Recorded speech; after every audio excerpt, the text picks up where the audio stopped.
Hey, today is Thursday. Welcome to the Faith for Today podcast, man. We're excited. We've been talking about all week how to deal with change, how to adjust your perspective to a crisis, even dealing with stress. And so Romans 12:2 says it like this. It says, don't copy the behavior or the customs of this world, but let God transform you into a new person by changing the way you think. Then you will learn to know God's will for you, which is good, pleasing, and perfect. And it's so important that we tap into that perfect will of God, for our lives. And so we've been giving you 10 steps. I think we went through 6 already.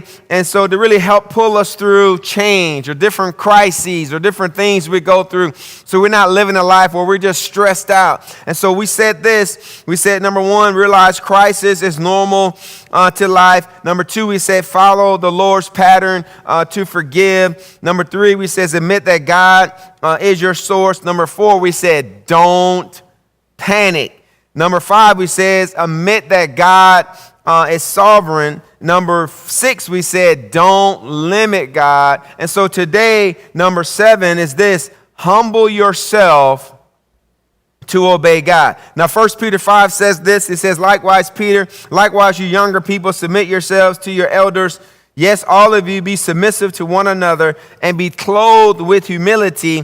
For God resists the proud, but gives grace to the humble. Therefore, humble yourselves under the mighty hand of God, that he may exalt you in due time. And I love how Peter says this: casting all your care upon him. Why? For he cares for you. Be sober, be vigilant, because your adversary, the devil, walks about like a roaring lion, seeking whom he may devour. Resist him, steadfast in the faith, knowing that the same sufferings are experienced by your brotherhood in the world. There are some people who cannot admit they are wrong. And it's so important, if you're going to serve God, sometimes you got to apologize. You got to humble yourself. You got to, lower yourself in your own estimation of who you are. But we got to sometimes say, what? I missed it. Sometimes as parents, we got to say that to our children. You know what? I missed it. And it's so important, others who can't stand to be wrong.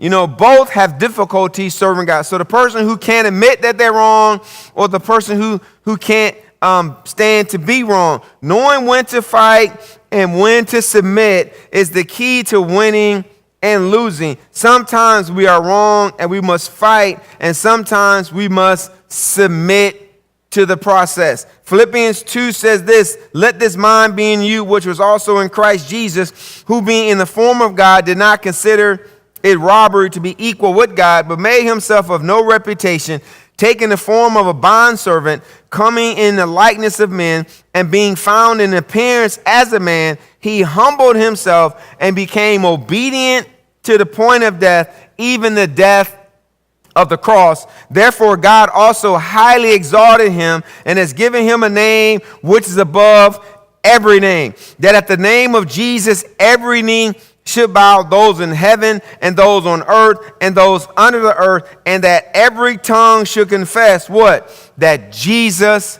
is Lord, to the glory of God the Father. So what am I saying? Follow the example of Jesus.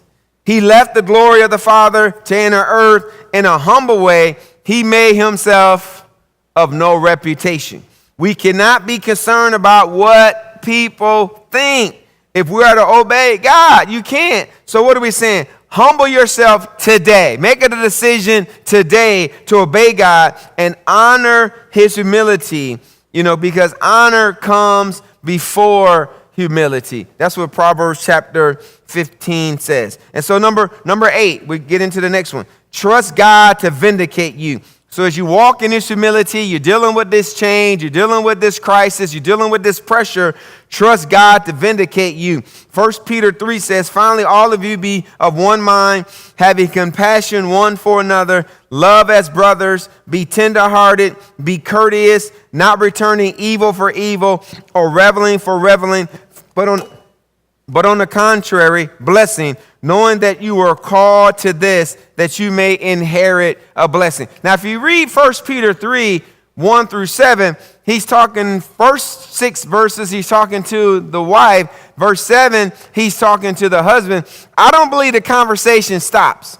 And so it's so important that that a husband and wife got to see themselves as brothers and sisters in Christ and speak blessing over each other, and not to get into this tick for tack kind of mentality that sometimes you see operate in the home. No, you want to speak a blessing so you can inherit a blessing, because the favor of God is on a man when he finds his wife. You don't want to lose that favor, guys. You want that favor to be multiplied. You want that favor to be increased. And Matthew chapter 5 says this: you have heard that it was said, you shall love your neighbor and hate your enemy.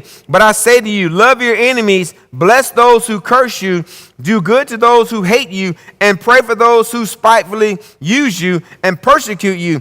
So if dealt with unjustly at the time of leaving, don't return, like I said earlier, don't return evil for evil. When persecuted, do two things. One, don't seek to retaliate.